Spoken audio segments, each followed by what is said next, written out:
ఉపాధి హామీ కార్మికులు పనిచేసే ప్రదేశాలలో అధికారులు కనీస సౌకర్యాలు కల్పించాలని, అలాగే వేసవిని దృష్టిలో ఉంచుకొని మంచినీటి సౌకర్యాలని, టెంటులను ఏర్పాటు చేయాలని తెలంగాణ వ్యవసాయ కార్మిక సంఘం జిల్లా ఉపాధ్యక్షులు బత్తుల వెంకటేశ్వర్లు ప్రభుత్వాన్ని, అధికారులను డిమాండ్ చేశారు. బుధవారం భద్రాద్రి కొత్తగూడెం జిల్లా బుర్గంపాడు మండలంలో ఉపాధి హామీ పనులను ఆయన పరిశీలించారు. అనంతరం ఆయన మాట్లాడారు. ఇప్పుడు ఆయన మాటల్లో విందాం.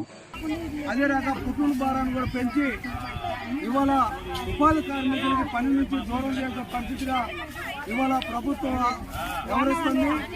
అందుకోసం 300 రూపాయలు ఇచ్చేంత వరకు పెద్ద ఎత్తున పోరాటం చేయడానికి వ్యవసాయ కార్మిక సంఘంగా మేము పెద్ద ఎత్తున ఆందోళన చేయబోతున్నాం. ముఖ్యంగా ఈ 300 రూపాయలు అనేది ఆటో ఛార్జీకి 60 రూపాయలు, కానీ వీళ్ళకి వేసేది 160-170 రూపాయల కంటే ఎక్కువ పట్టలేదు. ఆటోకి 60 రూపాయలు పోతే వాళ్ళు మంచినీళ్ళు ఏంటి, లేకపోతే ఇతర మెడికల్ బిల్లు ఏంటి, ఇతర వాళ్ళకి దూరం నుంచి వచ్చి ఎండకేదైనా అయితే హాస్పిటల్ పోతే పోవడానికి కూడా డబ్బులు లేని పరిస్థితిలో ఇవాళ ప్రభుత్వం అనుసరిస్తుంది.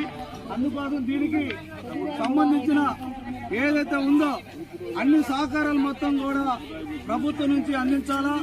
ఈ ఎండాకాలం కూడా వాళ్ళకి అనేక సదుపాయాలు ప్రభుత్వం పని ప్రదేశంలోనే అందించేటట్టు చూడాల్సిన బాధ్యత ఉంది. అందుకోసం ఈ యొక్క 272 రూపాయలకు తోడు 28 రూపాయలు పెంచారు. వ్యవసాయ కార్మిక సంఘం పెద్ద ఎత్తున ఆందోళన రాష్ట్ర వ్యాప్తంగా చేస్తున్న ఫలితంగా ఇవాళ 28 రూపాయలు పెరిగాయి.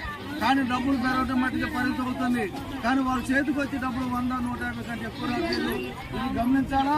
లేని పక్షంలో బుర్గంపాడు ఎండో ఆఫీసులు పెద్ద ఎత్తున ముట్టలేసి 300 రూపాయలు వచ్చేంత వరకు పెద్ద ఎత్తున పోరాటం చేయడానికి కూడా వెనకాడమని కూడా ఈ సందర్భంగా తెలియజేస్తున్నాం.